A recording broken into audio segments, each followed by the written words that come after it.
Hello, and in this video I'm going to be going through one of the few remaining broken things in Enter the Gungeon that Dodge Roll hasn't been able to beat smooth yet.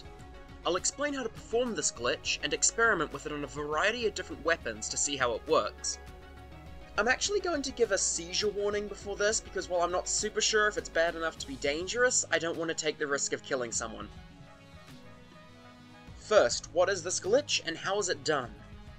There's a synergy in Enter the Gungeon added an AG&D between the items +1 bullets and Potion of Gun Friendship, named Friend to Gun and Bullet. This synergy makes it so that whenever the Potion of Gun Friendship is used, a copy of the player's current weapon will spawn orbiting around them, firing at wherever their cursor points.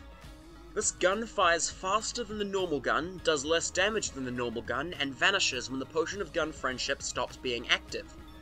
That's where the glitch comes in. If the Potion of Gun Friendship is dropped while the copy gun is orbiting, it will become permanent and never go away. This glitch can be pulled off multiple times to create multiple orbital auto guns that don't use ammo, the only downside of which is that they do slightly less damage that doesn't really matter when you've got 5 of the things. So now we get to the fun bit. Using Mod the Gungeon, I decided to go through a list of all the guns in the game, pick out the ones that I think might work strangely with this, and then test them for a video. So let's not wait around. Way too many marine sidearms. The first one isn't super interesting, and is instead a demonstration of how far this glitch can go. I've done the glitch so many times here that all the marine sidearms spawned form an unbroken ring around the marine. Even using a starter weapon, this absolutely shreds most things that get in its way, at least on the first couple floors. I don't know, maybe bullet hell enemies would last a few more seconds against the barrage. Calculating all the bullets causes a hell of a lot of lag, though. Black Hole Gun. Of course my first test was going to be the Black Hole Gun. Who wouldn't try and see if they could create an unending stream of cosmic death? And I did! All of the black holes stacked on top of one another distort the game to a point where it can be legitimately difficult to tell where everything is in relation to everything else. Every enemy and bullet in the room stands no chance of lasting more than a couple seconds. Not being able to see things and enemies dying instantly is a theme you're gonna see a lot here. Blasphemy. Next I wanted to see how a weapon like Blasphemy worked with this effect. I half expected it not to work at all, but to my pleasant surprise, while it doesn't have any of the swords swing like Blasphemy does, each one rapidly fires Blasphemy's sword projectiles. It also really doesn't work visually, with each sword seemingly being unable to decide where it wants to be at any given moment. They teleport and spasm, and generally don't abide by any laws of physics. Wooden Blasphemy. So after Blasphemy, my next thought was to see what happens with the Wooden Blasphemy weapon only available in the bullets past. While it's impossible to do this in-game, a little test couldn't hurt. Since Wooden Blasphemy is a distinct weapon from Blasphemy, at least by the game's logic, I had no idea how it would go. Apparently neither did the game, so it decided to spawn Blasphemy projectiles in the exact same way to normal Blasphemy, despite Wooden Blasphemy being completely unable to spawn such projectiles on its own. Wooden Blasphemy looks even more broken visually than normal Blasphemy. Casey. Next logical step? Casey, of course! The orbiting Caseys form a strange baseball bat halo of inconsistent death that seems to only actually hit enemies when it can be bothered to, but wipes them out when it does. It's even more visually broken than Wooden Blasphemy, making it seem like I put them in order, but I swear I didn't. The Casey interaction with flak bullets makes things make a little more sense, making the Casey ring shoot out its little yellow bullets. Cursed Bullets has a similar effect, allowing you to see the invisible bullets fired to make the Casey swing do damage. No swing animation plays, however. Just look at that, it's a Casey vortex of nonsense. Hyperlight Blaster. Next I wondered if the extra bullets spawned from orbiting Hyperlight Blasters would refill the ammo of the original, the simple answer being yes. Other than that, this wasn't an extremely remarkable test.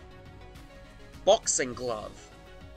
The Boxing Glove is in a similar situation to Casey, being a visually melee weapon, but technically not really. The Boxing Ring, pun intended, also functions similarly to Casey, not playing the firing animation, but still shooting the invisible projectiles that make it work. I will say though, it's a lot easier to use than the Casey Halo, largely because you can actually tell where you're aiming and it seems to fire more reliably, so maybe that's just me. Cursed Bullets allows you to see the little spurts of area where the boxing gloves do damage as well, making the boxing ring an almost viable weapon. Sheller Gun. Test number 8 was to see what happens to guns such as the Sheller Gun should they change form, and it turns out to be more remarkable than I expected. I created 2 orbital guns of the pistol form of the Sheller Gun, and as expected they fired bullets. I then changed the Sheller Gun to its beam form and created 2 of those, which fired beams. However, upon changing the Sheller Gun to its beam form, the 2 pre-existing pistol orbitals began to fire beams, despite not altering visually. The same happened in reverse when I switched the Sheller Gun back to its pistol forms. After a bit, all 4 orbitals began to fire bullets again, even the ones created during the beam form. Composite Gun. The Composite Gun is another one of those guns that makes it difficult to see things and destroys any enemy who even has a nightmare about it on the horizon. All the rapid-fire blank effects make it impossible for any enemies to even fire projectiles, and the ripples from which make Enter the Gungeon look less like a game and more like an oddly coloured pond during a rainstorm. Sticky Crossbow. Every crossbow in the orbit continually fires explosive arrows, and because of the way the orbiting guns work, they never technically reload, meaning all the explosive arrows will remain stuck in walls or enemies until the player manually reloads, causing the entire buildup of explosives to detonate at once. It's immensely satisfying. Crown of Guns. Each orbiting crown fires in every direction, just like the actual gun does, creating an inescapable maelstrom of regal death. Also lag. At this point I just wanted to see how bad I could make this homicide parade, so I gave myself bouncy bullets, causing each bullet fired from the crown to bounce, meaning even enemies behind cover were obliterated seconds after I stepped into the room. There are very few things in Enter the Gungeon I'd say melt bosses, given such things as damage caps, but the Trigger Twins' health bar here went down so beautifully I think it's a fitting word. Combined Rifle. With a solar system of combined rifles, things at first play out exactly how you'd expect, firing the normal combined rifle projectiles and such. However, if you reload the rifle so that its ammo bar is filled by the energy pellet, all orbiting rifles will begin to fire energy pellets themselves, literally vaporizing enemies. Morningstar. Each Morningstar in a ring of such weapons fires its own targeting beam. I even managed to break it somehow so that a couple of the orbiters are shooting lasers from the empty space below themselves, proving that Morningstars are indeed a miracle of modern science. While it's a bit too difficult to tell, I'm 80% certain that each targeting laser summons a satellite beam upon the enemy they converge upon. The poor thing. This combo is actually quite dangerous due to all the fire the satellite beams place down, and the fact that the satellite beams can get in the way of you seeing said dangerous fire. In this room, I somehow managed to kill an enemy so hard he gave up on the physical realm and achieved ascension by turning into a pink rectangle. I have no idea how I managed that, but I love that it happened. Rad Gun. Something that I forgot to mention at first is that if a gun fires many different types of bullets via some leveling up system such as Polaris, or in this case the Rad Gun, the orbital version will not fire projectiles from whatever level the gun is on. Instead, it will fire one bullet from all the levels all at once, meaning orbital Rad Guns basically become low-spread, high-range shotguns where each bullet has drastically varying damage. Darkmother.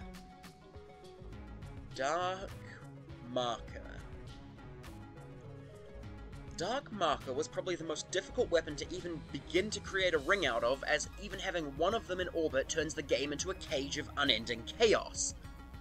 Instead of the bullets each exiting the orbital in different trajectories like the Helix Blaster, both bullets leave at the same angle, meaning they collide almost immediately in one of the most influential explosions of any weapon in the Gungeon.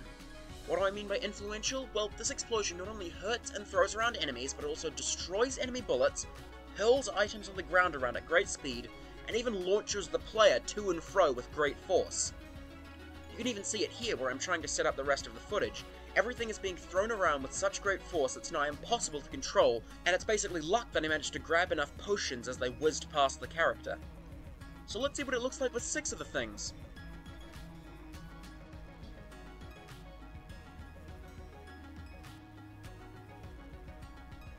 Yeah. This might just be the most insane experiment result in this video, and it was not the gun I expected to be responsible, if I'm honest. RPG. A ring of perpetually firing RPGs is surprisingly tame given all we've seen so far. The only thing impeding your ability to view the game is moderately small amounts of screen shake. Disappointing. If I'm not blind by the end of it, it's no fun. Yari Launcher. A ring of Yari Launchers is unsurprisingly overpowered, but it's overpowered in the same way that Mother's Knife from The Binding of Isaac is overpowered. Yes, it's going to slaughter everything in seconds, but it's going to do so in a way that almost seems boring, given the insane things that you know are possible by now. Enemies die, bosses die, yeah, that's nice. Not particularly fun, though. Did manage to break the game so that this explosive barrel apparently got cold feet and couldn't go through with detonating, though. It's okay, little bud, I'm sure it'll be fine. Gunslingers Ashes. The Gunslingers Ashes aren't particularly powerful, but they're quite entertaining in their own right, as you seem to be generating your own miniature crusade of spectral gunmen to march grimly to their second deaths against the enemy forces. Moral of the story, the horrors of war can be fun if both sides are cute.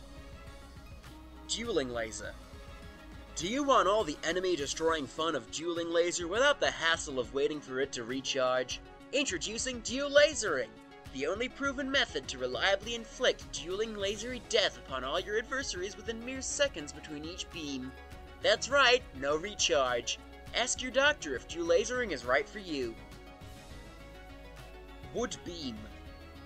Using the glitch with the wood beam causes them all to converge near the cursor, meaning you smack the enemies with less of a plank and more of a half-constructed building. If the cursor is placed on the player, it forms a sort of rotating starfish. A rotating starfish that looks like it's having a seizure at times, yes, but don't let it ruin the moment. Bait Launcher. You stop being a Gungeoneer and become a zookeeper at an incredibly specialized mobile combat zoo. Next! Abyssal Tentacle. The Abyssal Tentacle is another greatly interesting gun to use with this glitch. It basically makes you into the antagonist of every second Lovecraft story / hentai. The tentacles all converge on an enemy, delivering so much damage at once that it dies pretty much instantly before they immediately flick to the next and the next, killing every enemy in the room in a matter of seconds, with all the player needing to do is point the things within 190 degrees of anything they want to be dead. Here I spawn 100 bulletkin to prove that point. It looks as though if the player is surrounded by enemies, the tentacles stop working together and each target their own victim. Despite this, however, everything is still dead in seconds. Though I think we can all agree that the greatest tragedy was the death of teamwork. Camera. As was probably expected, a ring of cameras just causes the camera mass damage effect to be triggered a couple times a second, making everything super sparkly but not giving me much to talk about. Makeshift Cannon. It's the Rainbow Gun Show. It won't go slow. Enemies will die before they blink. To the floor they will go. They sure will know their blood will be some nameless insect's drink. Did you like that? I decided to write a rhyme about the makeshift cannon ring because similarly to Yari Launcher, while it destroys absolutely anything, did you really expect it to do anything differently? The final thing I want to test in this video is using the synergy with no guns. I grabbed myself a friendly neighborhood cosmonaut and made him use the synergy. Nothing happened. Which I probably should have been expecting. No gun to replicate means no gun is replicated. Ah well, it was worth it for science. Anyways, I hope you enjoyed this. Got a little tedious to make about halfway through, so I decided to have a little fun with it. I have no idea how long the final product will be, but anyways, I've got to go and suffer a fatal heart attack. See ya!